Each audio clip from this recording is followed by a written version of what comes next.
শহীদ president Ziaur Rahman উনি সংবিধানে বিসমিল্লাহ সংযোজন করে প্রমাণ করেছেন তিনি ইসলামকে ভালোবাসেন। বেগম খালেদা জিয়া মরহুমা, আল্লাহ তার কবরকে জান্নাতের টুকরা বানিয়ে দাও, বলেন আমিন। উনি 3 বার প্রধানমন্ত্রী ছিলেন দীর্ঘ সময়। ইসলামওয়ালা আলেম ওলামাকে ইসলামী দলকে তিনি তার ডানে বামে রেখে দেশ চালাইছে। ইসলামের বিপক্ষে কোনো কথা বেগম খালেদা জিয়াকে আমি বলতে শুনিনি। উনারা ইসলামের পক্ষের লোক, আমরা সেটাই জানতে চাই, আমরা সেটা বিশ্বাস করতে চাই। কিন্তু কথা হলো বিসমিল্লাহ যে সংবিধানে আপনি ঢুকাইলেন, নামাজে খাড়ানোর পর বিসমিল্লাহ বললে কি নামাজ শেষ হইয়া যায় না শুরু হয়? বিসমিল্লাহ কইয়া কি রুকু যাওয়া যায় না সূরা পড়া লাগে? তো এখন যারা সংবিধানে বিসমিল্লাহ ঢুকাইলো, সংবিধানে বাকি কোরআন ঢুকানো দরকার আছে না নাই? না বিসমিল্লাহ দিয়ে রুকু চলে যাবেন, নামাজ হইবনি? আরে কথা কয় না নোয়াখালীর লোক, কথা কইতে হইব তো। বিসমিল্লাহ কই রুকুতে গেলে নামাজ হইব? বিসমিল্লাহর পরে কোরআনের বাকি অংশ আছে না নাই? তো আমরা বিএনপির ভাইদেরকে বলবো, আপনারা তো বিসমিল্লাহ ওয়ালা, আমরা আপনাদেরকে ভালোবাসি, আসেন না বিসমিল্লাহর পরে সংবিধানে বাকি কোরআনটা ঢুকায়া দেয়। বঙ্গবন্ধুর স্বপ্ন ছিল সোনার বাংলা, পারে নাই। তারপর শহীদ প্রেসিডেন্ট জিয়াউর রহমান রহমতুল্লাহি আলাইহি, মানুষটা বড় ভালো ছিলেন, সৎ মানুষ ছিলেন। কিন্তু বলুন তো তিনি কি সোনার বাংলা বানাইতে পারছিলেন? কারণ তিনি শুধু বিসমিল্লাহটা যোগ করছে, সংবিধানে কোরআনের আইনগুলো যোগ করে নাই। এজন্য তাকেও মেরে ফেলেছে, তিনিও সোনার বাংলা বানাতে পারেন নাই। কোরআন ছাড়া পরিবর্তন হবে না, আর বুঝত হবে না। এরশাদ সাহেবও পারেন নাই, খালেদা জিয়াও পারেন নাই, শেখ হাসিনাও পারে নাই, আপনিও পারবেন না, আমিও পারবো না। যদি সোনার বাংলা বানাতে হয়, অন্যায় মুক্ত দুর্নীতি মুক্ত বাংলাদেশ গড়তে হয়, আল্লাহর কোরআনের কাছে সবাই মিলে দল বেঁধে যাওয়া দরকার আছে না নাই? নবীজি সাল্লাল্লাহু আলাইহি ওয়াসাল্লাম কোরআন পেলেন, 40 বছর বয়স কোরআন আসলো। এবার আল্লাহ তাআলা বলে, কোরআন দিয়া মানুষকে অন্ধকার থেকে আলোর পথ দেখান, সমাজের আধারগুলো গুছিয়ে দেন। আমার রাসূল কোরআন নিয়ে আবু বকরের কাছে গেলেন, আবু বকর, আমি তো নবী, আমার কাছে কোরআন আসছে, তুমি গ্রহণ করবে নাকি? আবু বকর বলে, ইয়েস, আমি রাজি। মা খাদিজা রাদিয়াল্লাহু তাআলা আনহা বলেন, আমিও রাজি। হযরত আলী বলে, আমি রাজি। পালক পুত্র যায়েদ বলে, আমি রাজি। এভাবে মুসলমান বাড়তে বাড়তে ১.৫ লক্ষ হয়ে গেল। আমার রাসূল দাওয়াত দিতে দিতে রাসূলুল্লাহর বয়স হয়ে গেল ৬৩। ১৭ বছর বয়সে তিনি সমাজ সংস্কারের কাজ শুরু করলেন। দাওয়াত দিলেন ৪০ বছর পর্যন্ত, ২৩ বছর। আবার ৪০-এ নতুন করে শুরু করলেন, বয়স আজকে ৬৩, আবার হলো ২৩ বছর। ১৭ থেকে ৪০ কত বলেন না? ৪০ থেকে ৬৩ কত? প্রথম ২৩ বছর রেজাল্ট হলো না, পরবর্তী ২৩ বছর এমন পরিবর্তন হলো, ফুলে ফলে সুশোভিত পুরা সমাজ আজকে চেঞ্জ হয়ে গেছে। আমার রাসূল ইন্তেকালের আগে বলেন, খায়রুল কুরুনি করনি, এখন আর জাহিলিয়াত নাই, বরং আমার যুগ হয়ে গেছে পৃথিবীর সর্বশ্রেষ্ঠ যুগ। আমার ভাইয়ের, আপনাদের কাছে আমার একটু জিজ্ঞাসা, চিন্তার খোরাক দিই তাই জিজ্ঞাসা করি আর কি। যেই লোকটা প্রথম ২৩ বছর দাওয়াত দিলেন, তিনি পরিবর্তন করতে পারলেন না। পরের ২৩ বছর সেই লোকটাই দাওয়াত দিলেন, পুরা সমাজ পরিবর্তন। একই ব্যক্তির প্রথম ২৩ বছর জিরো, পরের ২৩ বছর ফলে ফুলে সুশোভিত পৃথিবীর সর্বশ্রেষ্ঠ মহানায়ক হিরো। একই ব্যক্তির প্রথম ২৩ বছর দাওয়াতে রেজাল্ট হয় না, পরের ২৩ বছরে চমৎকার রেজাল্ট হয়। কোনো কারণ আছে না নাই?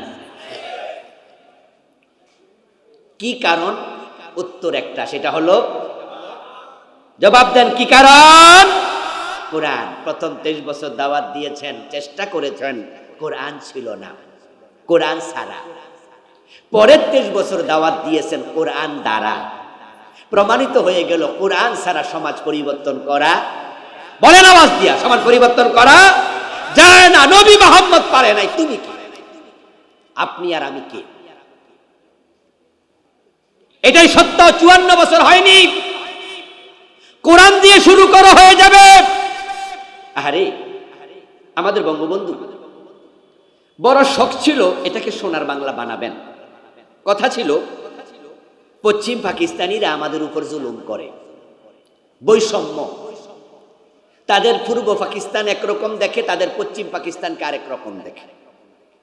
এই বৈষম্য দূর করে সোনার বাংলা বানানোর স্বপ্ন নিয়ে 7ই মার্চে তিনি ঘোষণা দিলেন এবারে সংগ্রাম স্বাধীনতার সংগ্রাম।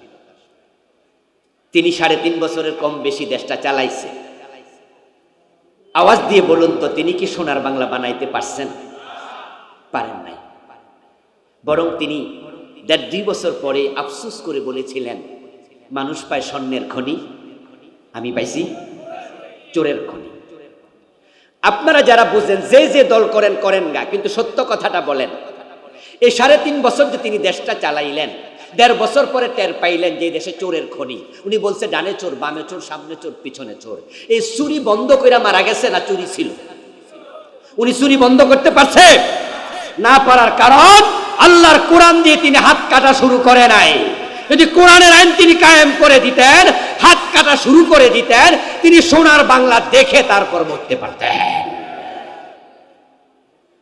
সূরাত ইব্রাহিমের প্রথম আয়াতে কারিমার প্রতিপাদ্য হচ্ছে কোরআন নাজিলের উদ্দেশ্য। আল্লাহ তাআলা পবিত্র কোরআন মাজিদ কেন নাজিল করলেন, এটা আমাদের জানার প্রয়োজন আছে না নাই? আমাদের এটা জানতেই হবে। কারণ কোরআন হচ্ছে আমাদের নিজের হার্ট থেকে, নিজের হৃৎপিণ্ডর চেয়ে আমাদের কাছে মূল্যবান হচ্ছে এই আল কোরআন। এটা আমাদের জীবনী শক্তি। কোরআন হচ্ছে আমাদের সম্মানের পাথেয়। মুসলিম জাতি কোরআনের মাধ্যমে পৃথিবীতে সম্মানিত হয়েছিল।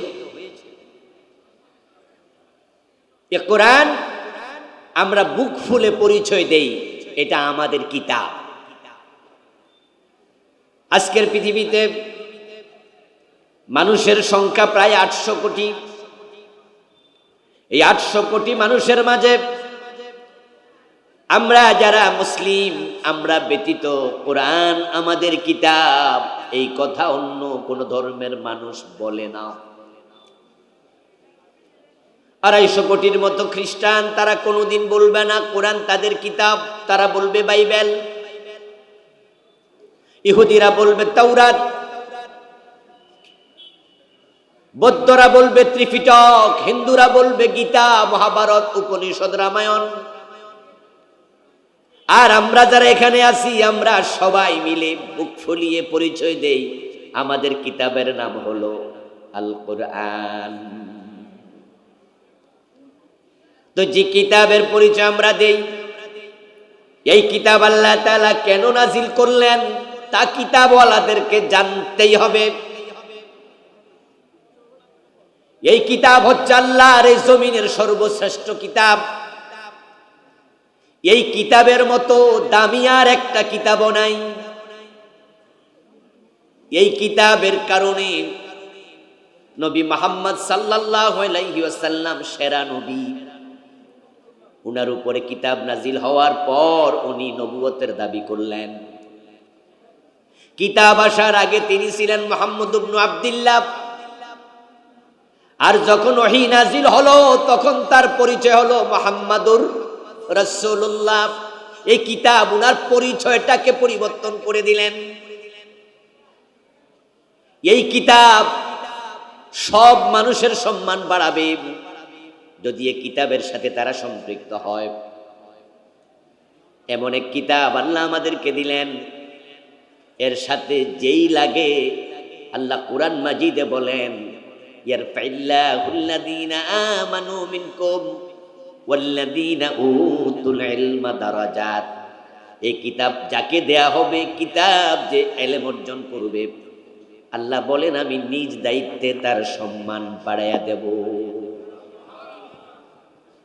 যেই রাতে এই কিতাব নাজিল হলো সেই রাত 1000 মাসের চেয়ে দামি হয়ে গেল। যেই মাসে কোরআন নাজিল হলো রমাদান 12 মাসের মাঝে দামি হয়ে গেল। এই কিতাব আমরা পেয়েছি, তাই আমরা উম্মতের মাঝে সেরা উম্মত হয়ে গেলাম। এত দামি কিতাব, 100 টাকা দামের কম দামি গজের কাপড় যদি এই কিতাবের গিলাফ হয়ে তার গায়ে লেগে যায়, এটার দাম এমনি বেড়ে যায়। ওই কোরআনের গায়ে লেগে যাওয়া কিতাব, ওই কিতাবের গায়ে লেগে যাওয়া কাপড়, ওই গিলাফ কোনোদিন মানুষের পায়ে লাগে না। যদি ভুলে পায়ে লাগে, আমরা নিজে সেটাকে ধরে বুকে জড়াই এবং চুমু খাই। এই কোরআনের সাথে লাগার কারণে কম দামি কাপড়ের দামটাও বাড়াইয়া দিছেন কে? 100 টাকা দামের রিয়াল যদি কোরআনের গায়ে লেগে যায়, ওই রিয়াল আর কোনোদিন মানুষের পায়ে লাগে না। যদি অবুঝ সন্তানের পাও কোরআনের রিয়ালের গায়ে লাগে, ওই বাচ্চার মা শুদ্ধ চুমু খায়। আল্লাহ এত দাম বাড়াইয়া দেব। এখন এই দামি কিতাব পৃথিবীতে আল্লাহ কেন পাঠালেন, এটা আমাদের জানতেই হবে। কোরআন এমন এক কিতাব যেটা অবিকৃত, পৃথিবীর একমাত্র অবিকৃত কিতাব। তাওরাত বলেন, ইনজিল বলেন, সব কিতাব তাদের অনুসারীরা বিকৃত করে ফেলেছে। ইউহাররিফুনাল কালিমা আম মাওয়াদিহি, আল্লাহ বলেন যে তারা তার কিতাব, তাদের কিতাবকে তার জায়গায় রাখে নাই। ইনজিলের আলেমরা ইনজিল পরিবর্তন করেছে, তাওরাতের আলেমরা তাওরাত পরিবর্তন করেছে, কিন্তু কোরআন পরিবর্তন করার ক্ষমতা পৃথিবীর কোনো মানুষের নাই। কেউ চাইলেও কোরআন পরিবর্তন করতে পারবে না, কারণ কোরআনের হেফাজতের দায়িত্ব নিয়েছেন কে? ইন্না নাহনু নাযালনা যিকর ওয়া ইন্না লাহু লাহাফিজুন। সুবহানাল্লাহ পড়েন। আল্লাহ বলেন এই কোরআন আমি নাজিল করেছি, এটা হেফাজতের দায়িত্ব আমি আল্লাহ নিজেই নিয়েছি। আশ্চর্য কিতাব। তামাম পৃথিবীর সব মানুষ যদি এক জায়গায় জড়ো হয়, সবাই মিলে সিদ্ধান্ত নেয় যে আমরা কোরআনের ভিতরে একটা বাক্য ঢুকাবো, অথবা কোরআন থেকে একটা বাক্য আমরা বাদ দেব, একটা বাক্য কোরআনের মতো করে বানাইয়া ঢুকানোর ক্ষমতা পৃথিবীর মানুষের নেই। তামাম পৃথিবী থেকে যদি কোরআনের সব কপি পানিতে ফেলে দেয়া হয়, অথবা আগুন দিয়ে জ্বালিয়ে দেয়া হয়, তারপরও কোরআন কেউ পরিবর্তন করতে পারবে না। পরের দিন আবার বিসমিল্লাহর বা থেকে মিনাল জিন্নাতি ওয়ান নাসের সিন পর্যন্ত হুবহু লেখা যাবে, কারণ হাজার হাজার লাখ লাখ হাফেজের কলবের মাঝে আল্লাহর কোরআন সংরক্ষিত আছে না নাই? পৃথিবীতে এমন আর একটা কিতাবও পাবেন না যেটার এরকম হাফেজ পাওয়া যাবে। আশ্চর্য কিতাব। চোখ নাই, জন্মান্ধ, অথচ 30 পারার হাফেজ। এমন অন্ধ হাফেজ বাংলাদেশেও আছে না নাই? 2-4 জন না, শত শত। আশ্চর্য কিতাব। আল্লাহ নিজে যা হেফাজত করে। মাত্র 5 বছর বয়স, 6 বছর বয়সে 30 পারার হাফেজ, এমন ঘটনাও পৃথিবীর বিভিন্ন দেশে আছে। ওয়ালাকাদ ইয়াসসারনাল কুরআনা লিযিকরি ফাহাল মিন মুদ্দাকির। এটাকে শেখার জন্য, বুঝার জন্য, মানার জন্য আল্লাহ বলেন আমি সহজ করে দিয়েছি। কিন্তু দুর্ভাগ্য হলো এই সহজ কিতাবটাকে পড়ার লোকও কম, আর মানার লোক তো নাই বললেই চলে। ব্যক্তিগত জীবনে কিছু যদি মানেও রাষ্ট্রীয় জীবনে মানাই হচ্ছে না, ঠিক না? এই রাষ্ট্র 92% মুসলমানের রাষ্ট্র, কিন্তু 54 বছর এই রাষ্ট্রটা চলল, কিন্তু রাষ্ট্রে এ কোরআনকে সম্পূর্ণভাবে উপেক্ষাই করা হলো। অথচ আল্লাহ বলেন এটাকে আমি মানুষের জীবন ঘনিষ্ঠ কিতাব বানিয়েছি, সহজ করে দিয়েছি। এই কিতাব কেন নাজিল হলো এটা না জানার কারণে আজকে উপেক্ষিত। উদ্দেশ্য আমরা জানি না কেন আসলো। অধিকাংশ মানুষ কোরআন কেন নাজিল হয়েছে জিজ্ঞাসা করলে বলতে পারবে না, অথচ কোরআন পড়ছে। কোরআনের শত শত হাফেজ আছে। আপনি সাক্ষাৎকার নেবেন, কোরআন নাজিল হয়েছে কেন বলো, কোরআনের কোন আয়াত আল্লাহ এটা বলেছে। অনেক হাফেজও জানে না কোরআন কেন এসেছে। কোরআন আল্লাহ কেন নাজিল করলেন, আল্লাহ নিজে সূরা ইব্রাহিমের প্রথম আয়াতের মাঝে তিনি বলেছেন, কিতাবুন আনজালনাহু ইলাইকা লিতুখরিজান নাসা মিনাজ যুলুমাতি ইলান নূর। যেহেতু আল্লাহ বলেছেন সেহেতু আমাদেরকে আল্লাহর এই কথা জানতেই হবে। না জানার রেজাল্ট কি? না জানার রেজাল্ট হলো কোরআন আমাদের কাছে এখন শুধু তেলাওয়াতের কিতাব। আমরা পড়ে পড়ে তাকে রেখে দিই। মসজিদে আর মাদ্রাসার ভিতরে কোরআন থাকে, পড়া পর্যন্ত শেষ। কোরআন সমাজের লোকেরা মানতে চায় না। কোরআন কেন এসেছে না জানার কারণে। কোরআন এখন তাবিজের কিতাব, লিখে লিখে গলায় ঝুলায় এমন কিছু আলেম ওলামা আছে না নাই? গ্রামেও পাবেন যে কিছু হুজুর সূরা ফাতিহা লিখা দেয়, সূরা ইয়াসিন লিখা দেয়, গলায় ঝুলাও যাও। কোরআনকে আমরা বানিয়েছি জিনে ধরলে ঝাড়ফুকের কিতাব। কিন্তু কোরআন শুধু তেলাওয়াত করে তাকে রাখার জন্য আসে নাই। আপনি সূরা পড়ে ফু দিয়ে জিন তাড়াবেন শুধু এই জন্য আসে নাই। আর তাবিজ ঝুলানোর তো প্রশ্নই আসে না। কোরআন তাবিজ লিখে ঝুলানোর সুযোগ নাই, এটা না জায়েজ, এটা তো করা যাবে না, যদিও আমরা কেউ কেউ করি। কারণ কোরআনকে যখন আপনি গলায় ঝুলান, হাতে ঝুলান, লোকটি যখন টয়লেটে যায় তখন আল্লাহর কোরআনটাও তার সাথে টয়লেটে নিচ্ছে, এতে কোরআনের অপমান হয়। আপনি সূরা ইয়াসিন লইয়া টয়লেটে চলে গেলেন, স্বামী যখন স্ত্রীর বিছানায় যায় ওই নাফাক মুহূর্তে স্বামী স্ত্রী একসাথ, অথচ তার হাতের মাঝে কোরআন ঝুলছে। এটা কোরআনের সরাসরি অপমান, ইহানাতুল কোরআন। নবীজি সাল্লাল্লাহু আলাইহি ওয়াসাল্লামের হাতের মাঝে একটা আংটি ছিল, যেটাকে তিনি সিলমোহর হিসাবে ব্যবহার করতেন। বিদেশি কোনো বাদশার কাছে, রাজার কাছে যখন তিনি চিঠি লিখতেন তখন একটু কালি লাগাইয়া চিঠির মাঝে তিনি ছাপ দিতেন। ওই আংটিতে 3টা লাইন লেখা ছিল, মুহাম্মাদুন সাতরুন, আল্লাহু সাতরুন, রাসূলুন সাতরুন। শামাইলে তিরমিজিতে পাওয়া যায় 3 লাইনে লেখা ছিল মুহাম্মাদুর রাসূলুল্লাহ। এই মুহাম্মাদুর রাসূলুল্লাহ লেখা আংটিটা রাসূল সিলমোহর হিসেবে ব্যবহার করতেন। কিন্তু যখন তিনি টয়লেটে ঢুকতেন তিনি সে আংটিটা খুলে রেখে তারপরে টয়লেটে যেতেন, কারণ আংটির মাঝে আল্লাহর নাম লেখা ছিল, আর সেটা টয়লেটে নিলে আল্লাহর নামের অপমান হয়। নবীজি আল্লাহর নাম লেখা থাকাতে খুলে রাখে, আর আমনে পুরা সূরা ইয়াসিন লইয়া ঢুকা বয়ে গেছেন টয়লেটের ভিতরে। এ কোরআনকে আমরা তাবিজের কিতাব বানালাম, ঝাড়ফুকের কিতাব বানালাম, তেলাওয়াতের কিতাব বানায়া তাকে রেখে দিলাম। অথচ কোরআন নাজিল হয়েছে, নবীজিকে আল্লাহ বলো রাসূল কিতাবুন, এই কিতাব, হাযা কিতাব আনজালনাহু ইলাইকা, আমি আপনার কাছে নাজিল করেছি, লিতুখরিজান নাসা মিনাজ যুলুমাতি ইলান নূর, এ মানুষগুলোকে আপনি অন্ধকার থেকে কিতাবের মাধ্যমে আলোর পথে নিয়ে আসবেন।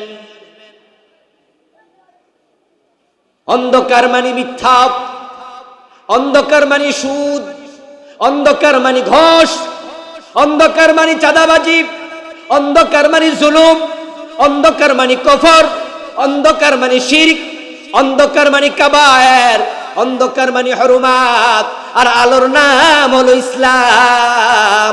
যদি কোরআন কেন এসেছে বাংলার মুসলমান জানতো আর মানতো, 54 বছর আগ থেকে এই দেশ আল্লাহর কোরআন দিয়ে চলার কথা, ইসলামের আইনে চলার কথা।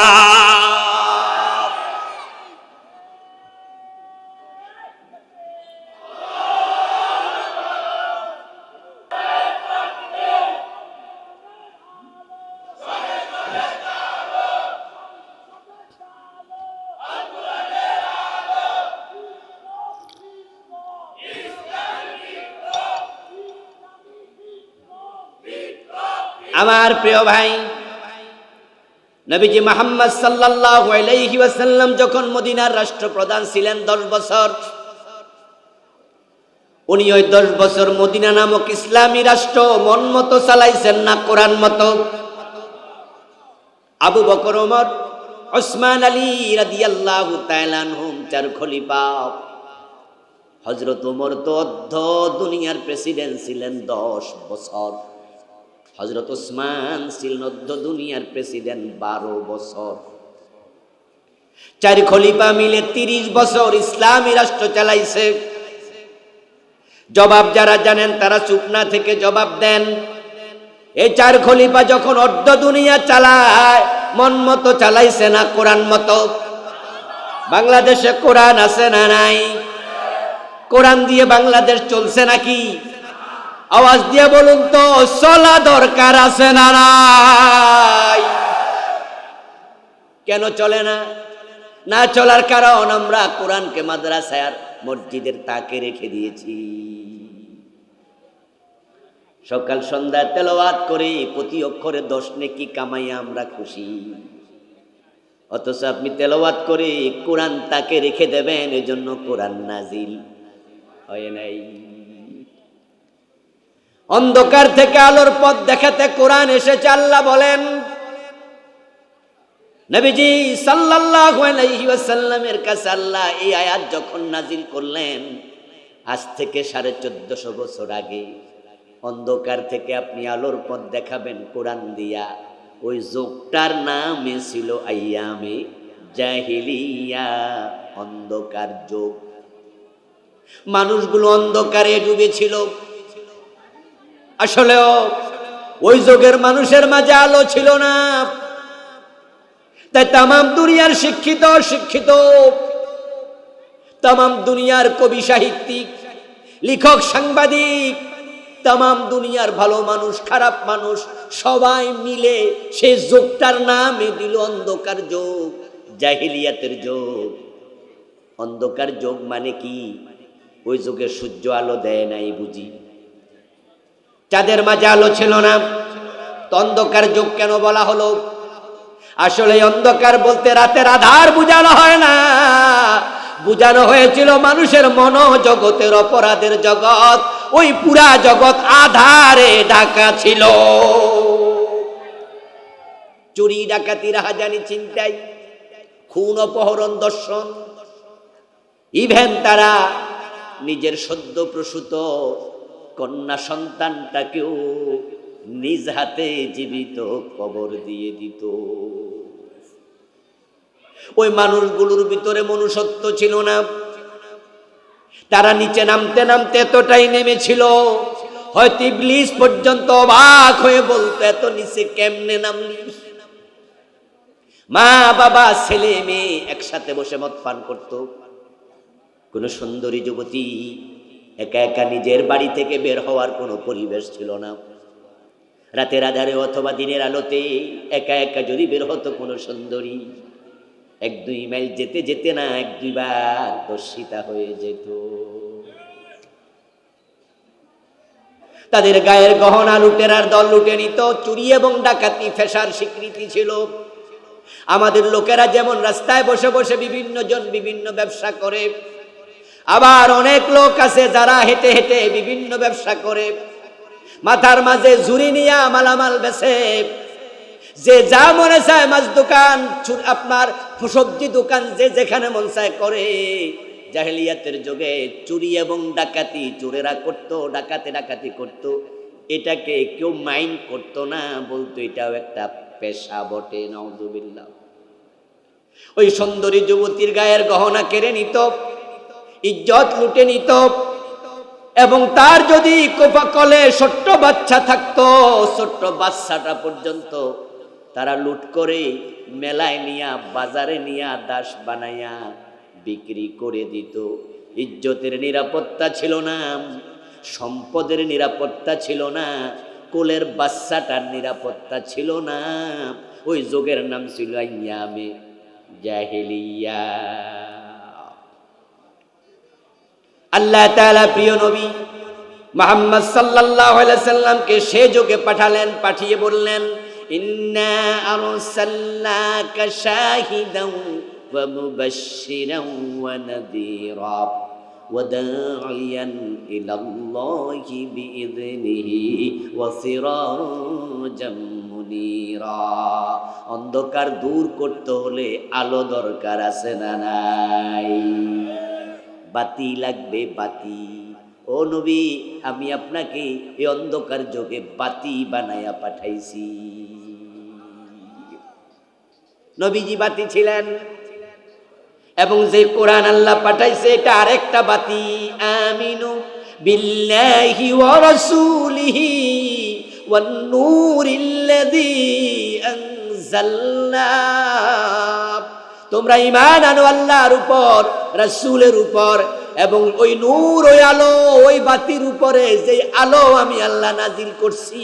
আল্লাহ কোরআনকেও বলেছেন এটা একটা আলো। তাহলে জাহিলিয়াতের অন্ধকার দূর করতে হলে ওই জাহিলি সমাজে কোরআন কায়েম লাগবেই, এজন্য পাঠাইছি। নবীজি সাল্লাল্লাহু আলাইহি ওয়াসাল্লাম এই জাহিলিয়াতের সমাজটাকে পরিবর্তন করার জন্য তিনি অনেক আগ থেকে চেষ্টা শুরু করেছিলেন। ইতিহাসে পাওয়া যায় রাসূলুল্লাহর বয়স যখন 17, তিনি ওই 17 বছর বয়সে মূলত হিলফুল ফুজুল বানালেন। যখন তিনি মক্কার সমাজের ডানে বামে, সামনে পিছনে তাকিয়ে দেখেন পুরা সমাজ আঁধারে ছেয়ে আছে, অন্ধকারে ডুবে আছে। নবীজি তখন 17 বছর বয়সে সমাজের সমবয়সী যুবকদেরকে সাথে নিয়ে, মুরব্বীদেরকে ডেকে ওই সমাজ সংস্কারের জন্য, পরিবর্তনের জন্য একটা সংগঠন বানালেন, নাম দিলেন হিলফুল ফুজুল। সমাজ পরিবর্তন আমরাও চাই। জাহিলিয়াতের যুগের অন্ধকার যা ছিল, আমাদের বাংলাদেশও নতুন জাহিলিয়াত আমরা দেখি। এই দেশও সাদার জন্য এখনো মানুষকে খুন করা হয়। এই দেশে এখনো সাদাবাজি আছে না নাই? চুরি ডাকাতি আছে কিনা? আমরা দেখি দেশের টাকা বিদেশে পাঠায়া আমাদের সরকারি বেসরকারি ব্যাংকগুলোকে তারা তলাবিহীন জুরি বানায়া ফেলছে। এটা বড় দুর্ভাগ্যজনক, এটা বড় দুঃখজনক। ইসলামী ব্যাংকের শুধু 18টা শাখা থেকে এস আলম গ্রুপ বিদেশের টাকা পাচার করেছে 80,000 কোটি। গত 15 বছরে দেশের টাকা লুটপাট হয়েছে, বিদেশে চুরি করে পাঠাইছে 28 লক্ষ কোটি। আমাদের নেতারা কানাডায় বউয়ের নামে বাড়ি কিনা এলাকার নামে দিছে বেগম পাড়া। মানুষ এখন ওই এলাকাকে বেগম পাড়া বলে চিনে। দেশের টাকা বিদেশ চুরি করে যারা পাঠায়, এই চোরদের থেকে, সাদাবাজদের থেকে এই দেশটাকে রক্ষা করার জন্য যুব সমাজ 17 বছর বয়সে রাসূল মাথা তুলে দাঁড়াইছে। আমাদেরকেও মাথা তুলে দাঁড়ানো দরকার আছে না নাই? একা একা সম্ভব নয়। একা হলো ব্যক্তি, ঐক্যের নাম হলো শক্তি। নবীজি একা শুরু করেন নাই, সংগঠন বানাইছে, সংঘবদ্ধ হয়েছে। আপনার বাড়িতে যাওয়ার পর দেখবেন আপনার মায়ের মাথায় চুল আছে, বোনের মাথায় চুল আছে, একটা চুল ধরে টান দেন, সাথে সাথে ছিঁড়ে যাবে।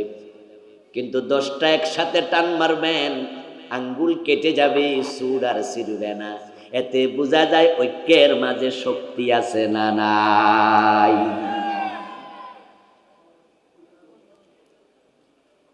কোরআন আমরা ধরেছি, কোরআন আমরা পড়েছি, কোরআন আমরা শিখেছি, কিন্তু কোরআন ধরার আল্লাহর যে নিয়ম, ওই নিয়মে আমরা ধরি নাই।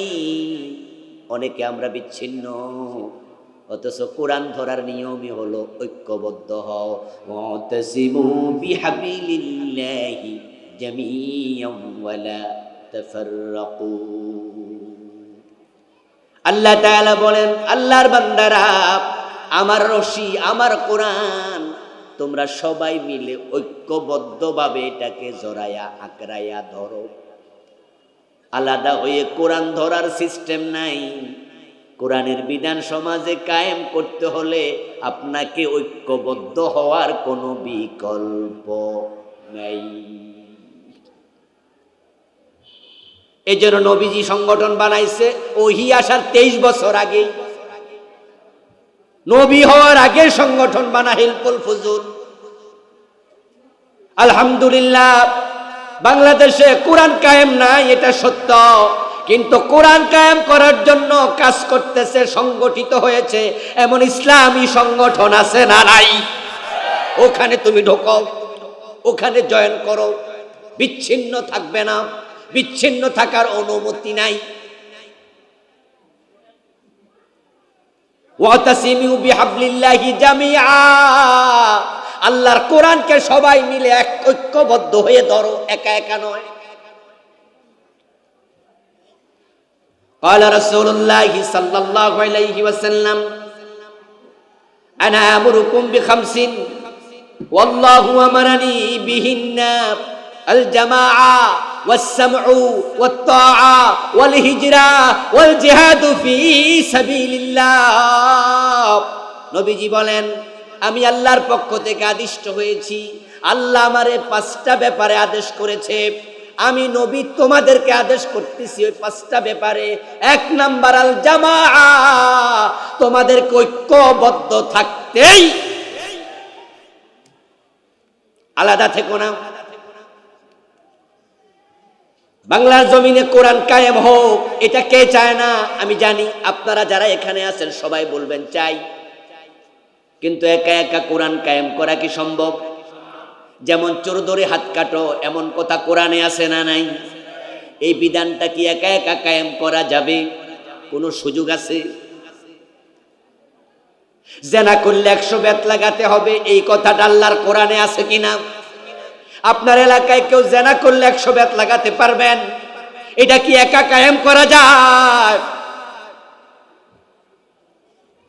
মদ খাইলে 80 বেত দিতে হয়, এই কথা আমরা কে না জানি? ফারুক আজম ওমর রাদিয়াল্লাহু তাআলা আনহু ওনার নিজের ছেলে আবু শামাকেও রেহাই দেন নাই মদ্যপানের অপরাধে। প্রিয় পুত্রকে নিজ করে মেরেছ দোররা, মরেছে পুত্র তোমারই চোখের পরে। 54 বছরের বাংলাদেশ। আপনাদের কাছে আমি জিজ্ঞাসা করি, এদেশে মাদক আছে কিনা?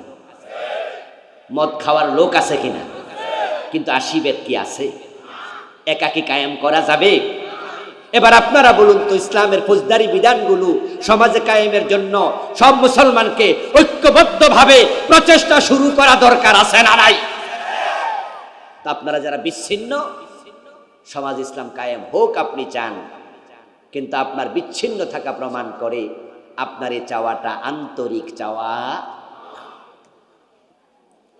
17 বছর বয়স্ক তাগড়া যুবক মোহাম্মদ ইবনে আব্দুল্লাহ সংগঠন বানালেন, মাথা তুলে দাঁড়ালেন, হিলফুল ফুজুল তৈরি করলেন। নবীর জীবন থেকে শিক্ষা নেও। যাদের বয়স 17 তোমরা মাথা তুলে দাঁড়াও। যাদের বয়স 17 পার হয়ে গেল, 20, 30, 50, 80 সময় হারিয়ে গেছে, অনেক লস হয়ে গেছে, আর বসে থাকা যাবে না। বাংলাদেশ পরিবর্তনের জন্য ওই জুলাই আন্দোলনের যুবকদের মতো আরেকবার মাথা তুলে দাঁড়াতে হবে।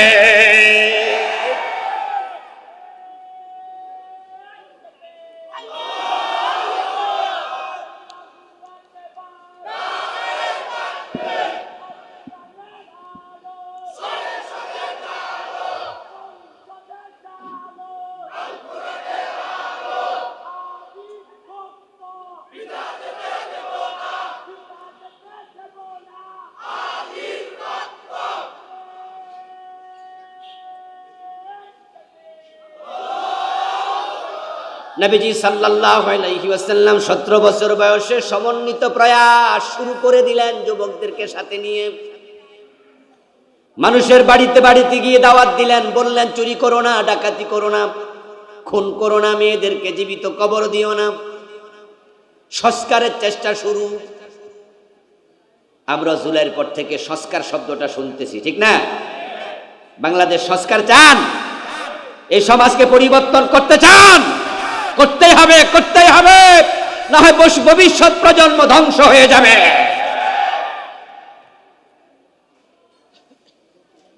পাশ্চাত্য সংস্কৃতি, ইন্ডিয়ান সংস্কৃতি এই দেশকে শেষ করে দিচ্ছে। মাদক এবং মোবাইল, এই দুইটা হচ্ছে জাতির জন্য ক্যান্সার তুল্য। এই মোবাইল যুব সমাজের চরিত্রকে শেষ করছে। একসময় সিনেমা দেখার জন্য শহরের হলে যাওয়া লাগতো, এখন প্রত্যেকটা ছেলের হাতে মোবাইল, ঘরে বসে বসে দরজা লাগাইয়া তারা নিকৃষ্ট মানের সিনেমাগুলো দেখছে। আকাশ সংস্কৃতি বন্ধ করা না গেলে জাতির চরিত্র হেফাজত করা যাবে না। আকাশকে কন্ট্রোল করতে হবে। আমরা যতই ওয়াজ করি, আমাদের ওয়াজের মাধ্যমে কি জি বাংলা বন্ধ হবে?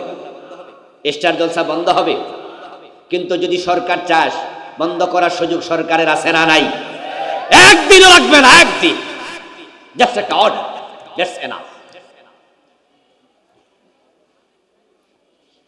যে ইন্টারনেট দিয়ে মোবাইলগুলো চায়, জুলাই আন্দোলনের সময় আমাদের একজন মন্ত্রী ছিল ফলক, জোনায়েদ আহমদ ফলক।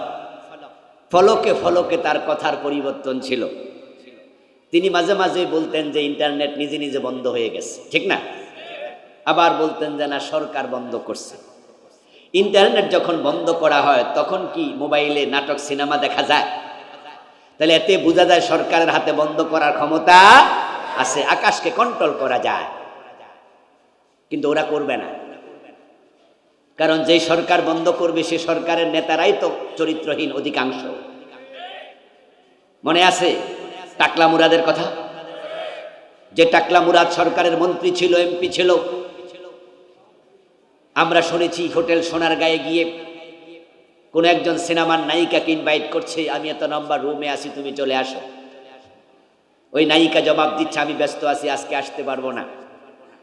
উনি তখন হাসি হাসি বললেন যে না আসলে ডিজিএফআই পাঠাবো, সেনাবাহিনী পাঠাবো, পুলিশ পাঠাবো, ধরে নিয়ে আসবো, এনে তোমার এই করবো ওই করবো, নাউজুবিল্লাহ।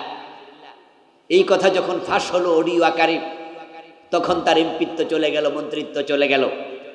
আপনাদের কাছে আমার জিজ্ঞাসা, যে টাকলা মুরাদ সিনেমার নায়িকাকে অফার করছে হোটেলে আসার জন্য, ওই নায়িকা কি তার বউ? তার একজনের বউকে সে কেন ডাকে? উদ্দেশ্য ভালো না খারাপ? জেনার উদ্দেশ্য আছে কিনা? ব্যভিচারের উদ্দেশ্য আছে কিনা?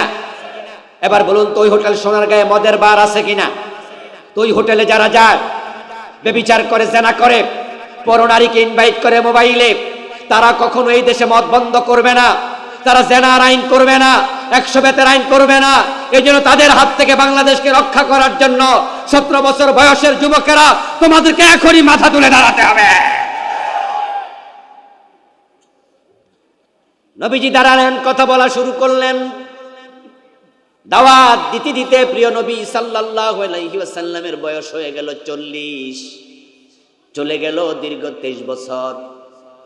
হেল্পফুল ফজুলের মাধ্যমে সমাজ সংস্কারের প্রচেষ্টা 23 বছর হয়ে গেল।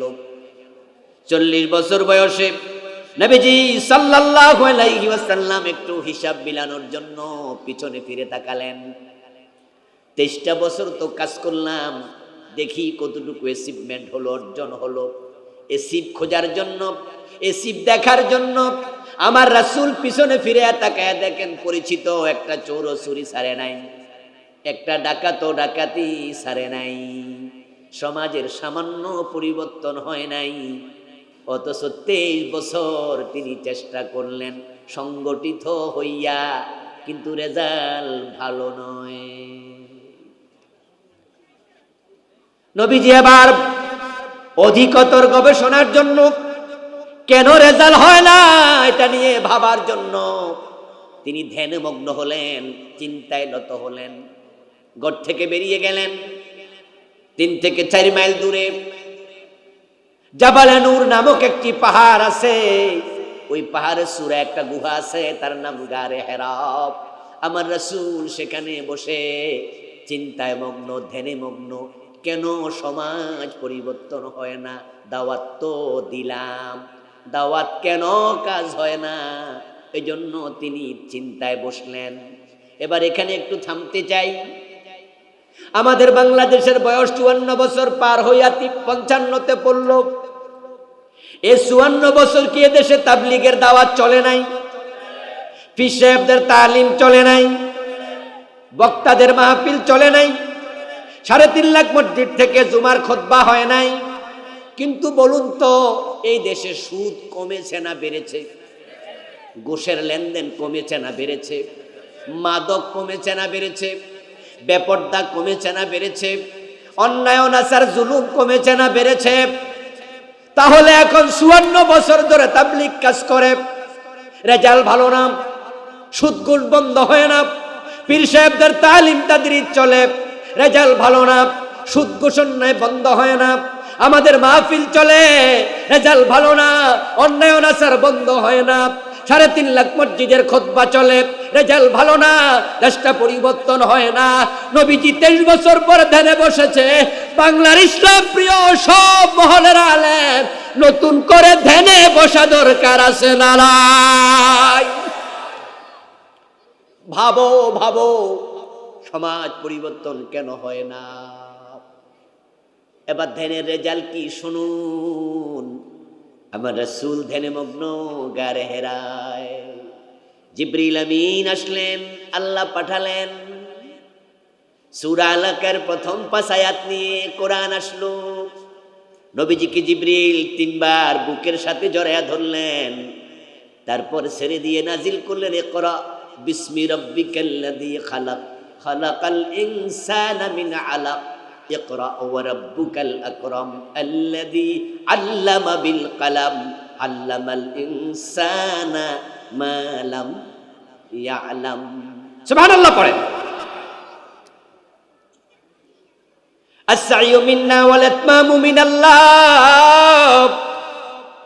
আরবি প্রবাদ, বাংলা অর্থ হলো চেষ্টার মালিক আমরা, সফলতা দেওয়ার মালিক কে? সবাই কথা বলুন না, সফলতার মালিক কে? কিন্তু চেষ্টা না করলে সফলতা আসবে না। আগে চেষ্টা করো। আরে ভাই, বিয়ে যদি নাই করো, বাচ্চা দেবে কোথায়? এজন্য তুমি সন্তান চাও, রাব্বি হাবলি মিনাস সালিহিন। নবী ইব্রাহিমের শিখানো দোয়া, আল্লাহর শিখানো দোয়া, আল্লাহ আমার একটি নেক সন্তান দাও। তো বিয়া না করলে দিবটা কই?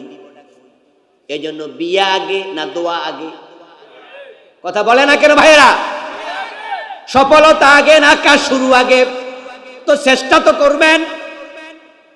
আমার রাসূল যখন ধ্যানে বসলেন, আল্লাহ অন্তরের দিকে তাকায়া দেখে 23টা বছর চেষ্টা করে সফলতা পায় নাই। লোকটার মন বড় খারাপ, তাই ধ্যান করছে, ভাবতেছে কেন সফলতা আসে না। তাহলে যে এত খাটে, এত চেষ্টা করে, আমি আল্লাহর দায়িত্ব তাকে সফলতা দিয়ে দেয়া। ওয়াল্লাযীনা জাহাদু ফীনা লানাহদিয়ান্নাহুম সুবুলানা। কোরআনে আল্লাহ বলেন, যারা আমার পথে চলতে চায়, চেষ্টা প্রচেষ্টা চালায়, তাদেরকে পথ দেখানো আমি আল্লাহর দায়িত্ব হয়ে যায়। নবীজি ধ্যানে বসছেন, আল্লাহ কোরআন পাঠাইয়া দিচ্ছে, সমাধানের পথ এসে গেছে। এখন বাংলাদেশে আমরা যদি নতুন করে ধ্যানে বসি, একটা সমাধানের পথ আমরাও পাবো, বলেন ইনশাআল্লাহ। এই জন্য চিন্তায় বসো, চিন্তা করো, ব্রেন খাটাও। আলহামদুলিল্লাহ, চিন্তা হয় না তা না, এই চিন্তার রেজাল্ট তো এখন আলেমদের কাছাকাছি আসা। ইসলামী দলগুলো আগের চেয়ে কাছাকাছি আসছে না? আগে ভিন্ন ভিন্ন ছিল, এবার দেখেছেন যে 8 দল 10 দল ইসলামওয়ালারা এক হয়ে যাচ্ছে। সামান্য একটু টানাপোড়েন হয়, এর মাঝে আমরা আশার আলো দেখি। এই দেশের ইসলামওয়ালারা যদি এক হয়ে যায়, আগামীর বাংলাদেশ কোরআনের বাংলাদেশ হবে, কেউ ঠেকাতে পারবে না। চেষ্টা শুরু করুন। নবীজি ধ্যানে বসলেন, কোরআন আসলো।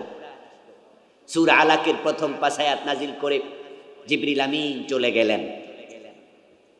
লম্বা সময় পার হয়ে গেল, ওহী আর আসে না। এই বিরতি কালকে বলা হয় ইসলামের ইতিহাসে ফিতরাতুল ওহীর যুগ। এটা হলো ওহীর বিরতি যুগ। প্রথমবার ওহী আসার পর দ্বিতীয়বার আসতে সময় লেগেছে 2 মাস, 3 মাস, 4 মাস, 6 মাস, কোন কোন ঐতিহাসিক বলেছেন 2 বছর 6 মাস, যদিও এটা গ্রহণযোগ্য নয়। এই দীর্ঘদিন ওহী নাই। আমার রাসূল একদিন ঘরে শুয়ে আছেন কম্বল গায়ে দিয়ে, মা খাদিজার পাশে প্রিয় নবী কম্বল গায়ে শুয়ে আছেন। এর মাঝে দ্বিতীয় ওহী হাজির, জিবরিল আবার আসলেন দ্বিতীয়বার ওহী নিয়ে, কোরআন নিয়ে। নাজিল হয়ে গেল, ইয়া আইয়ুহাল মুদ্দাসসির কুম ফাআনযির ওয়া রাব্বাকা ফাকাব্বির, ইয়া আইয়ুহাল মুদ্দাসসির কুম। আল্লাহ দ্বিতীয় ওহী নাজিল করে ডাকে, ও কম্বলওয়ালা নবী, শুয়ে থাকলে হবে না, সমাজ পরিবর্তন করতে হলে আপনাকে দাঁড়াতেই হবে। রাসূল শুয়ে আছেন কম্বল গায়ে দিয়ে, আর আল্লাহ তাআলা ভালোবাসার ডাক দেয়, ইয়া আইয়ুহাল মুদ্দাসসির, ও কম্বলওয়ালা। নবীজি মুহাম্মদকে আল্লাহ ইয়া মুহাম্মদ বলে একবারও কোরআনে ডাক দেন। অন্যান্য নবীকে তিনি ডেকেছেন নাম ধরে ধরে, ইয়া আদম উসকুন আনতা ওয়া যাওজুকাল জান্নাহ, ইয়া ইয়াহইয়া খুযিল কিতাবা বিকুওয়া, ইয়া যাকারিয়া ইন্না নুবাশশিরুকা বিগুলাম, ইয়া ইব্রাহিম কা সাদ্দাকতা রুইয়া, ইয়া মূসা লা তাখাফ। এভাবে আল্লাহ অন্য নবীকে নাম ধরে ধরে ডেকেছেন, কিন্তু আমাদের নবীকে ইয়া মুহাম্মদ একবারও বলেন নাই। বলেছেন বারবার, ইয়া আইয়ুহান নাবিয়্যু, ইয়া আইয়ুহার রাসূলু, ইয়া আইয়ুহাল মুযাম্মিলু, ইয়া আইয়ুহাল মুদ্দাসসির। সুবহানাল্লাহ পড়েন। সম্মান, নবীকে সম্মান দিয়েছেন সবার উপরে। আজকে বলছেন, ইয়া আইয়ুহাল মুদ্দাসসির, ও কম্বলওয়ালা নবী, কম দাঁড়ায়া যাও। তুমি না সমাজ পরিবর্তন করতে চাও? 23 বছর না চেষ্টা করেছো? যারা সমাজ পরিবর্তন করতে চায় তারা বসে থাকলে, শুয়ে থাকলে সমাজ পরিবর্তন হবে না। এখান থেকে একটু শিক্ষা নিই, সামান্য সামান্য বুঝাই দিই। নবী মুহাম্মদ সমাজ পরিবর্তন করতে চাইলে আল্লাহ যদি উনাকে দাঁড়াতে বলে, এবার আপনারা যারা আমার সামনে আছেন কিছুক্ষণ আগে বলেছিলেন যে আমরাও বাংলাদেশকে পরিবর্তন করতে চাই, তাহলে আপনাদেরকেও দাঁড়ানো দরকার আছে না নাই? যারাই সমাজ পরিবর্তন করতে চায় তাদেরকে মাথা তুলে দাঁড়াতে হয়। আমার বিশ্বাস দাঁড়াইলে পরিবর্তন হবে ইনশাআল্লাহ। বরং তো আমরা পরিবর্তনের কাছাকাছি আছি। জুলাই বিপ্লবের পর বাংলাদেশ পজিটিভ পরিবর্তনের দিকে যাচ্ছে।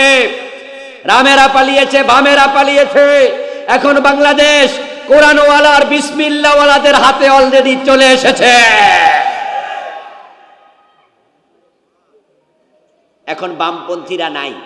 হাসানুল কিনু, রাশেদ খান মেনন, মুজাহিদুল ইসলাম সেলিম, যে বামগুলোর জ্বালায় ঢাকা বিশ্ববিদ্যালয় ইসলামের নাম নেওয়া যেত না, যে বামগুলোর জ্বালায় জাহাঙ্গীরনগর বিশ্ববিদ্যালয় ইসলামের নাম নেওয়া যেত না, আলহামদুলিল্লাহ ওই বামেরা পালিয়েছে।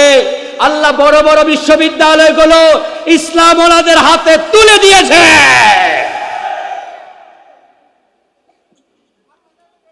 এখন ঢাকা বিশ্ববিদ্যালয়, জাহাঙ্গীরনগর বিশ্ববিদ্যালয়ে ইসলামী প্রোগ্রাম হয়। গত পরশুদিনও আমাদের প্রিয় মুফাসসির ডক্টর মিজানুর রহমান আজহারিকে নিয়ে জাহাঙ্গীরনগর বিশ্ববিদ্যালয় হল রুমে বিশাল প্রোগ্রাম করেছে বিশ্ববিদ্যালয়ের ছাত্ররা। অথচ আগে জাহাঙ্গীরনগরে যদি কেউ 5 ওয়াক্ত নামাজ পড়তো তাকেও বিভিন্ন ট্যাগ দিয়ে পিটানো হতো। জাহাঙ্গীরনগর বিশ্ববিদ্যালয়ে যদি কেউ পাখি শিকার করে, সেখানে আপনারা জেনে থাকবেন শীতকালে পাখি আসে, অতিথি পাখি।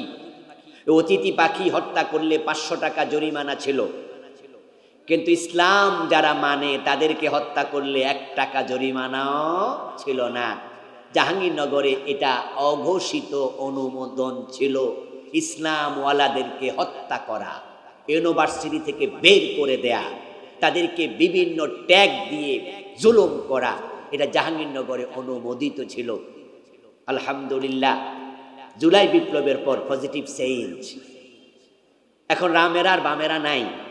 এই হাসানুল কিনু জেলখানায়, রাশেদ খান মেনন জেলখানায়, বামপন্থীগুলো কোনোটা বিদেশ পালাইছে, কোনোটা জেলখানায় আছে, আর তাদের সহচর যারা, সহযোগী যারা ইন্ডিয়াপন্থী, রামপন্থী, তারা দিল্লিতে পালিয়েছে। এখন দেশটাই ইসলাম প্রেমিকদের হাতে আল্লাহ তুলে দিয়েছে। শহীদ প্রেসিডেন্ট জিয়াউর রহমান, উনি সংবিধানে বিসমিল্লাহ সংযোজন করে প্রমাণ করেছেন তিনি ইসলামকে ভালোবাসেন। বেগম খালেদা জিয়া মরহুমা, আল্লাহ তার কবরকে জান্নাতের টুকরা বানিয়ে দাও, বলেন আমিন। উনি 3 বার প্রধানমন্ত্রী ছিলেন দীর্ঘ সময়। ইসলামওয়ালা আলেম ওলামাকে, ইসলামী দলকে তিনি তার ডানে বামে রেখে দেশ চালাইছে। ইসলামের বিপক্ষে কোনো কথা বেগম খালেদা জিয়াকে আমি বলতে শুনিনি। উনারা ইসলামের পক্ষের লোক, আমরা সেটাই জানতে চাই, আমরা সেটা বিশ্বাস করতে চাই। কিন্তু কথা হলো, বিসমিল্লাহ যে সংবিধানে আপনি ঢুকাইলেন, নামাজে খাড়ানোর পর বিসমিল্লাহ বললে কি নামাজ শেষ হইয়া যায় না শুরু হয়? বিসমিল্লাহ কইয়া কি রুকু যাওয়া যায় না সূরা পড়া লাগে? তো এখন যারা সংবিধানে বিসমিল্লাহ ঢুকাইলো, সংবিধানে বাকি কোরআন ঢুকানো দরকার আছে না নাই? না বিসমিল্লাহ দিয়ে রুকু চলে যাবেন, নামাজ হইবনি? আরে কথা কয় না নোয়াখালীর লোক, কথা কইতে হইব তো। বিসমিল্লাহ কই রুকুতে গেলে নামাজ হইব? বিসমিল্লাহর পরে কোরআনের বাকি অংশ আছে না নাই? তো আমরা বিএনপির ভাইদেরকে বলবো, আপনারা তো বিসমিল্লাহ ওয়ালা, আমরা আপনাদেরকে ভালোবাসি, আসেন না বিসমিল্লাহর পরে সংবিধানে বাকি কোরআনটা ঢুকায়া দেয়। আমরা তো আলহামদুলিল্লাহ এখন ইসলামের পক্ষে তারাই আছি, বিপক্ষে তারা তো ফলাইছে। এবং জাকসু, রাকসু, জকসু, চাকসু 5টা বিশ্ববিদ্যালয়ের নির্বাচন তো আমাদেরকে আগাম বার্তা দিচ্ছে, আগামীর বাংলাদেশ কোরআনের বাংলাদেশ হতে যাচ্ছে, ঠেকাইতে পারবে না। মর্নিং সজদা ডে, প্রত্যহ দিবসের প্রতিচ্ছবি। ওই ঢাকা বিশ্ববিদ্যালয় থেকে যারা বের হয়, তারাই ডিসি হয়, তারাই এসপি হয়, তারাই টিওনো হয়, তারাই সচিব হয়। জাহাঙ্গীরনগর থেকে, চিটাং বিশ্ববিদ্যালয় থেকে, রাজশাহী থেকে ওরাই দেশ চালায়, বড় বড় নেতা হইয়া, সচিব হইয়া, অফিসার হইয়া। ওরা যখন ইসলামের পক্ষে এসে গেছে, বুঝাই যাচ্ছে আগামীর বাংলাদেশ কোরআনের বাংলাদেশ হবে, ঠেকানোর সুযোগ আর থাকবে না। ঠেকাইতে যাইবা বঙ্গোপসাগরে ডুবে মরা লাগবে।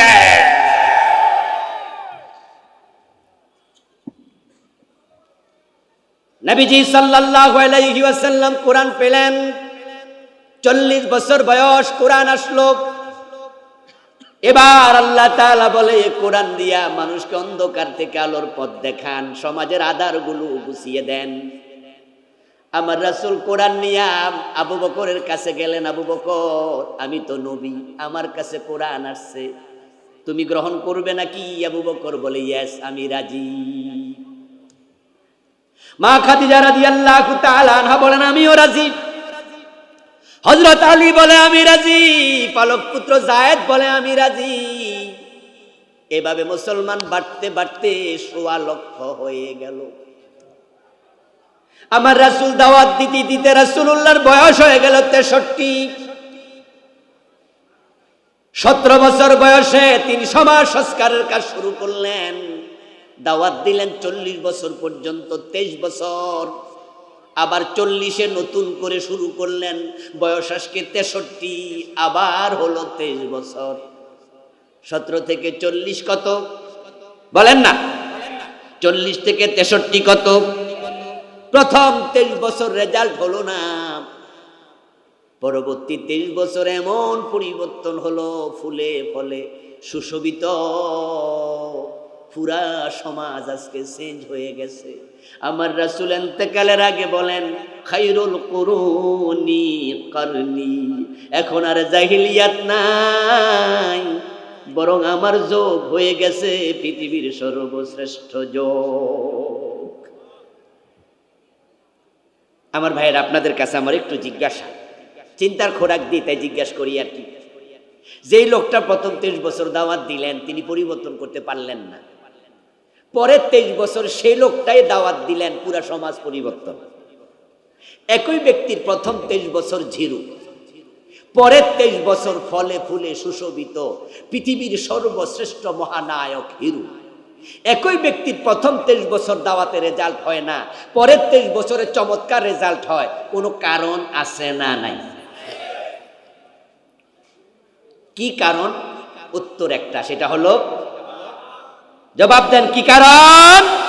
কোরআন। প্রথম 23 বছর দাওয়াত দিয়েছেন, চেষ্টা করেছেন, কোরআন ছিল না, কোরআন ছাড়া। পরের 23 বছর দাওয়াত দিয়েছেন কোরআন দ্বারা। প্রমাণিত হয়ে গেল কোরআন ছাড়া সমাজ পরিবর্তন করা, বলেন আওয়াজ দিয়া, সমাজ পরিবর্তন করা যায় না। নবী মুহাম্মদ পারে নাই, তুমি কি, আপনি আর আমি কে? এটাই সত্য। 54 বছর হয়নি, কোরআন দিয়ে শুরু করা হয়ে যাবে। আরে আমাদের বঙ্গবন্ধু বড় শখ ছিল এটাকে সোনার বাংলা বানাবেন। কথা ছিল পশ্চিম পাকিস্তানিরা আমাদের উপর জুলুম করে, বৈষম্য। তাদের পূর্ব পাকিস্তান একরকম দেখে, তাদের পশ্চিম পাকিস্তানকে আরেক রকম দেখে। এই বৈষম্য দূর করে সোনার বাংলা বানানোর স্বপ্ন নিয়ে 7ই মার্চে তিনি ঘোষণা দিলেন এবারের সংগ্রাম স্বাধীনতার সংগ্রাম। তিনি 3.5 বছরের কম বেশি দেশটা চালাইছে। আওয়াজ দিয়ে বলুন তো, তিনি কি সোনার বাংলা বানাইতে পারছেন? পারেন নাই। বরং তিনি 1.5-2 বছর পরে আফসোস করে বলেছিলেন, মানুষ পায় স্বর্ণের খনি, আমি পাইছি চোরের খনি। আপনারা যারা বুঝেন, যে যে দল করেন করেন গা, কিন্তু সত্য কথাটা বলেন। এই 3.5 বছর যে তিনি দেশটা চালাইলেন, 1.5 বছর পরে টের পাইলেন যে দেশে চোরের খনি। উনি বলছে ডানে চোর, বামে চোর, সামনে চোর, পিছনে চোর। এই চুরি বন্ধ করে মারা গেছে না চুরি ছিল? উনি চুরি বন্ধ করতে পারছে না? পারার কারণ আল্লাহর কোরআন দিয়ে তিনি হাত কাটা শুরু করে নাই। যদি কোরআনের আইন তিনি কায়েম করে দিতেন, হাত কাটা শুরু করে দিতেন, তিনি সোনার বাংলা দেখে তারপর মরতে পারতেন। এখন বঙ্গবন্ধুর সময় যে চোর বাংলাদেশে ছিল, চোরের খনি, এই চোর কি দিন দিন কমতাছে না বাড়তাছে? এখন আর চোর নাই, এক একটা ডাকাত। আগে শুনতাম আঙ্গুল ফুলে কলা গাছ, এখন হয় আঙ্গুল ফুলে কি বট গাছ। পুলিশের সাবেক একজন জেলার এসপি মাত্র, এসপি হারুন, একটা এসপি মাত্র, ওর অ্যাকাউন্টে নাকি টাকা আছে 10,000 কোটি। কোথায় পেল টাকা? বেনজির এই দেশ থেকে কত হাজার কোটি টাকা পাঠাইছে বিদেশ, তার হিসাব আমরা জানি না। পুলিশের একজন কনস্টেবল, একজন এসআই, 5তলা বিল্ডিং এর মালিক, কোথায় পেলে এত টাকা? ওই ব্যাংকগুলোকে শেষ করে দিয়েছে, জাতিকে তারা শেষ করে দিয়েছে। বঙ্গবন্ধুর স্বপ্ন ছিল সোনার বাংলা, পারে নাই। তারপর শহীদ প্রেসিডেন্ট জিয়াউর রহমান রহমতুল্লাহি আলাইহি, মানুষটা বড় ভালো ছিলেন, সৎ মানুষ ছিলেন, কিন্তু বলুন তো তিনি কি সোনার বাংলা বানাইতে পারছিলেন? কারণ তিনি শুধু বিসমিল্লাহটা যোগ করছে, সংবিধানে কোরআনের আইনগুলো যোগ করে নাই। এজন্য তাকেও মেরে ফেলেছে, তিনিও সোনার বাংলা বানাতে পারেন নাই। কোরআন ছাড়া পরিবর্তন হবে না, আর দুস্থ হবে না। এরশাদ সাহেবও পারেন নাই, খালেদা জিয়াও পারেন নাই, শেখ হাসিনাও পারে নাই, আপনিও পারবেন না, আমিও পারবো না। যদি সোনার বাংলা বানাতে হয়, অন্যায় মুক্ত, দুর্নীতি মুক্ত বাংলাদেশ গড়তে হয়, আল্লাহর কোরআনের কাছে সবাই মিলে দল বেঁধে যাওয়া দরকার আছে না? না,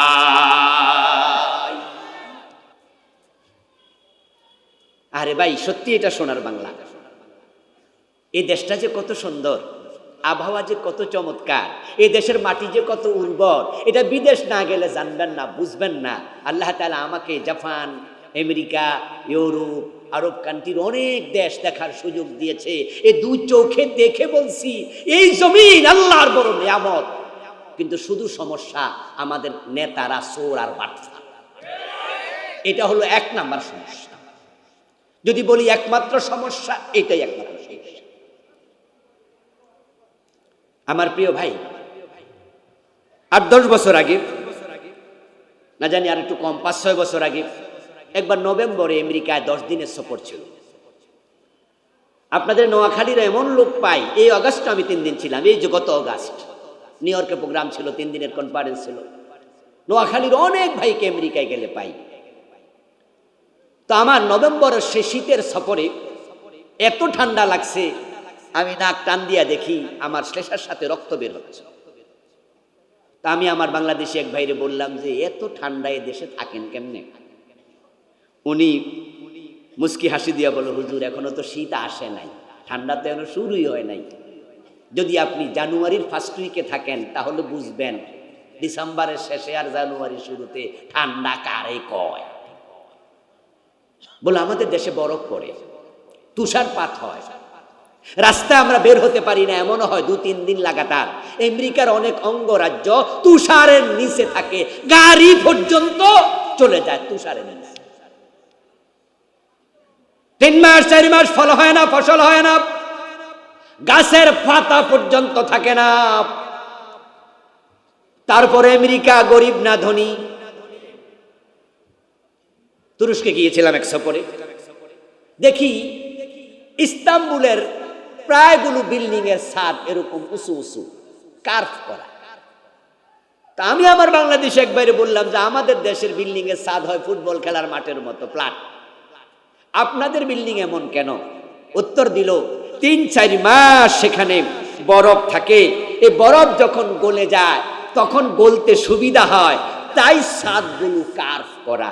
তা আমি বললাম ওই 3 মাস 4 মাস খাবার দাবার ফল ফসল, বলে খাবারের অভাব নাই, সরকার এগুলো জানে তাই জমা রাখে, তবে ফল ফসল হয় না। এই 3-4 মাস গাছের পাতাও থাকে না, সব ঝরে যায়। তুরস্ক 3 মাস 4 মাস ফসল হয় না, অনেকগুলো অঙ্গরাজ্যে। আওয়াজ দিয়ে বলুন তো তারা কি গরিব না ধনী? সৌদি আরবের কি খবর, দুবাইয়ের কি খবর, কাতারের কি খবর? আপনারা গিয়েছেন হজে, গিয়েছেন তারা উমরা, দেখেছেন সেখানে মরুভূমি, মরুভূমিতে কিচ্ছু জন্ম নেয় না। আহারে রোদ 45, 46, 47 ডিগ্রি সেলসিয়াস তাপ, বাইর হওয়া যায় না গরমকালে। ওই সৌদি আরব ধনী। কেউ কেউ বলবেন যে হুজুর তারা তো তেল আর স্বর্ণের খনি পাইয়া ধনী। তখন আমি বলবো মালয়েশিয়ার কি খবর? মালয়েশিয়া তো তেলের খনি, স্বর্ণের খনি, রূপার খনি নাই, তারা ধনী হলো কেমনে? সৌদি আরবে ফল হয় না, ফসল হয় না, তারাও ধনী, তারা তেল পাইছে, সোনা পাইছে। তাদের তেল আর সোনা তারা বিদেশে চুরি করে পাচার করে না, দেশেরটা দেশে রাখে, তাই তারা ধনী। প্রয়োজনে বিক্রি করে ডলার কামায়, ঠিক না? বিক্রি করে টাকা কামায়।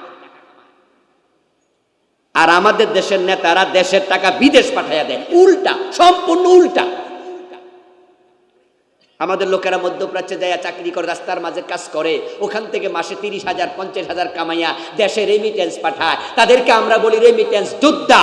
আর আমার নেতা দেশের টাকা বিদেশ পাঠাচ্ছে, আশ্চর্য। 10-12 বছর আগে মালয়েশিয়া গিয়েছিলাম 4 দিনের জন্য। কুয়ালালামপুরে নেমে দেখি বিশাল এক বিল্ডিং, তার নাম টুইন টাওয়ার। টুপি হাতে নিয়ে তারপরে ছাদ দেখেছি এত উঁচু, মানে তার মাথা দেখেছি। 50 তলা বিল্ডিং কুয়ালালামপুরে যে কয়টা আছে গনে কুলাতে পারবেন না। অথচ মালয়েশিয়া স্বাধীন হয়েছে মাত্র আমাদের 8 বছর আগে, 1963-তে। আমরা স্বাধীন হলাম 71-এ, তারা স্বাধীন হলো 63-তে।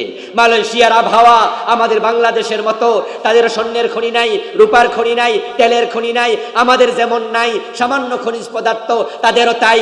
কিন্তু তারা মাত্র 8 বছরের সিনিয়র হইয়া পৃথিবীর সেরা রাষ্ট্র হয়ে গেছে, কারণ তারা মাহাতির মোহাম্মদের মতো সৎ নেতা পেয়েছে, আর আমরা পেয়েছি চোর আর ডাকাত নেতা। এই নেতৃত্ব পরিবর্তন দরকার আছে না নাই?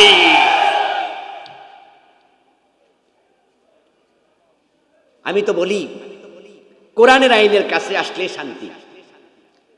ইসলামকে এস্টাবলিশ করে দিন, চুরি থাকবে না বন্ধু। ইসলাম এসে চোরের হাত কাটা শুরু করবে তা নয়, এসে জাকাত ভিত্তিক অর্থ ব্যবস্থা চালু করে তারপর দারিদ্রতা দূর করবে 1 নম্বরে। হযরত ওমর রাদিয়াল্লাহু তাআলা আনহু গরিবের বাড়িতে আটার বস্তা কাঁধে নিয়ে যায় নাই? ইসলাম এটাই শিখাবে। নেতারা হবে সাইয়্যিদুন নাস খাদেমুহুম, মানুষের নেতা মানে মানুষের খাদেম। দারিদ্রতা থাকবে না।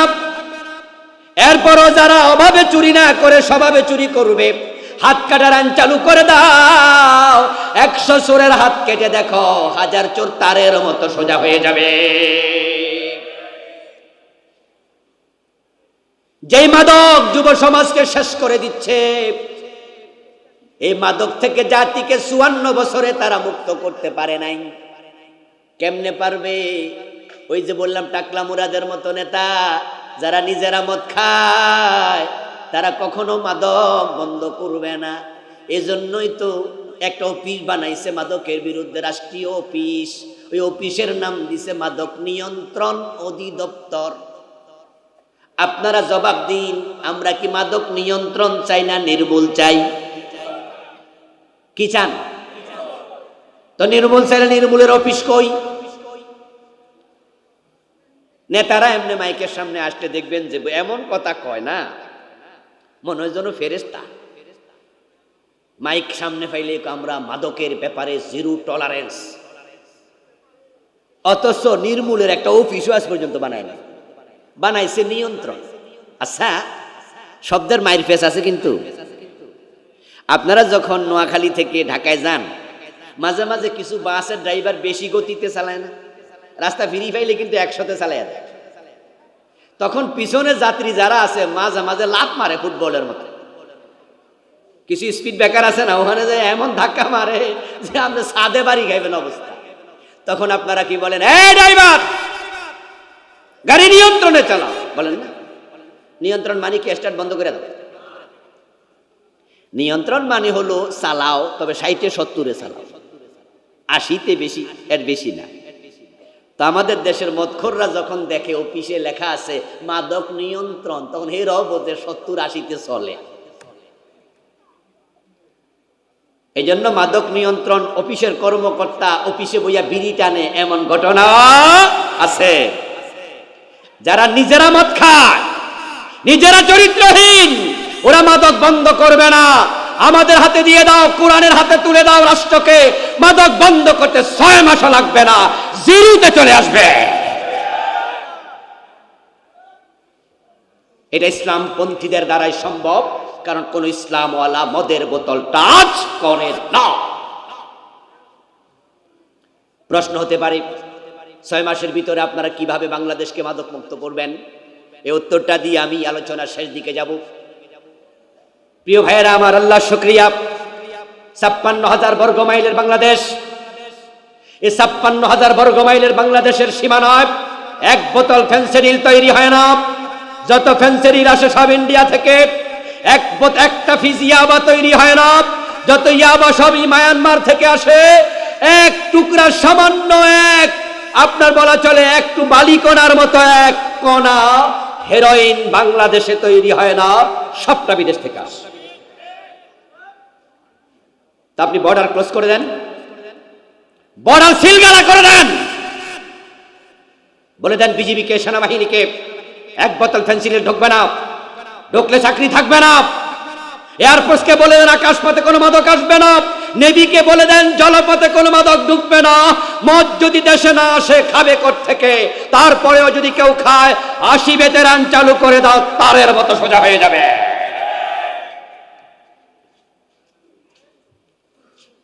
ঘোষ খাবে অফিসার, চাকরি রদ করে দেব। আরে আমাদের নেতারা প্রমাণ করেছে, 2 জন বড় বড় আলেম 3টি মন্ত্রণালয় চালাইছে 5 বছর, ওদের মন্ত্রণালয়ে 1 টাকার দুর্নীতি পাওয়া যায় নাই।